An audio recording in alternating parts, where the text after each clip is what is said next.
Hello বন্ধুরা, কেমন আছেন সবাই? আশা করি ভালোই আছেন। তো বন্ধুরা, আজকে এই ভিডিওটিতে আপার প্রাইমারি সম্পর্কে একটা গুরুত্বপূর্ণ আপডেট নিয়ে উপস্থিত হলাম যে আপার প্রাইমারি নিয়োগ নিয়ে আবার পিছু হটল কমিশন। কিন্তু কী কারণে পিছু হটল কমিশন, এটাই আমরা বিস্তারিতভাবে এই ভিডিওটিতে দেখে নিব। তো চলুন আর কথা না বাড়িয়ে শুরু করি। সাবস্ক্রাইব করুন ইউটিউব ট্রিক্স বাংলা চ্যানেলটিকে চাকরি খবরগুলি সবার আগে পাওয়ার জন্য। আপার প্রাইমারি নিয়ে আবার পিছু হটল কমিশন। এত নিয়োগ সম্ভব নয়, জানিয়ে দিলেন চেয়ারম্যান। তো বন্ধুরা, আজকের এই খবরটি কিন্তু উঠে এসেছে নজরবন্দি পত্রিকায়। তো চলুন দেখে নেই।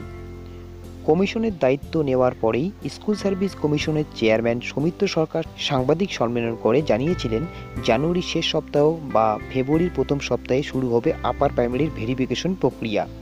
তার কিছুদিন পরেই তিনি জানিয়েছিলেন 29শে জানুয়ারি থেকে আপার প্রাইমারির ভেরিফিকেশন হবে। আজ 29শে জানুয়ারি, অথচ এখনও কমিশনের ওয়েবসাইটে আপার প্রাইমারি শুরুর বিষয়ে বিজ্ঞপ্তি জারি করেনি কমিশন। এর ফলে প্রশ্ন উঠছে, তাহলে কবে হবে আপারের ভেরিফিকেশন? আর এই নিয়ে বেশ চিন্তায় রাজ্যের হবু শিক্ষকদের একটা বড় অংশ। এই প্রশ্নের উত্তরে কমিশনের চেয়ারম্যান সৌমিত্র সরকার বলেন, ওটা এখন করতে পারছি না, একটু সময় লাগবে, একসঙ্গে এত পারছি না। আমি চেষ্টা করছি। যদিও কমিশনের চেয়ারম্যান পদে বসার পরে সৌমিত্র সরকার জানিয়েছিলেন আপার প্রাইমারি হচ্ছে মহাযজ্ঞ। চেষ্টা করা হচ্ছে জানুয়ারির শেষ সপ্তাহে বা ফেব্রুয়ারির প্রথম সপ্তাহে আপার প্রাইমারি ভেরিফিকেশন শুরু করতে পারবো আমরা। আপার প্রাইমারির ভেরিফিকেশন শুরুর কোন তারিখ কি নিশ্চিত করা হয়েছে? সাংবাদিক বৈঠকের কিছুদিন পরেই এই প্রশ্নের উত্তরে চেয়ারম্যান জানিয়েছিলেন 29শে জানুয়ারি থেকে আপার প্রাইমারি ভেরিফিকেশন হবে, কিন্তু বাস্তবে সেটা হয়নি।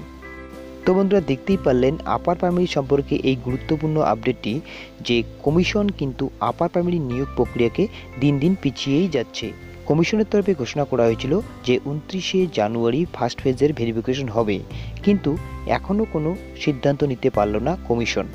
তো বন্ধুরা, আজকের আপডেটটি এই পর্যন্তই। আপডেটটি ভালো লাগলে অবশ্যই একটি লাইক করবেন, আর এইরকমই নতুন নতুন আপডেট পাওয়ার জন্য অবশ্যই চ্যানেলটিকে সাবস্ক্রাইব করবেন এবং আপনার বন্ধুবান্ধবদের দেখার জন্য অবশ্যই শেয়ার করবেন। তো আজকের মতো এই পর্যন্তই। দেখা হচ্ছে পরের একটা ভিডিওতে। ততক্ষণের জন্য জয় হিন্দ, জয় ভারত।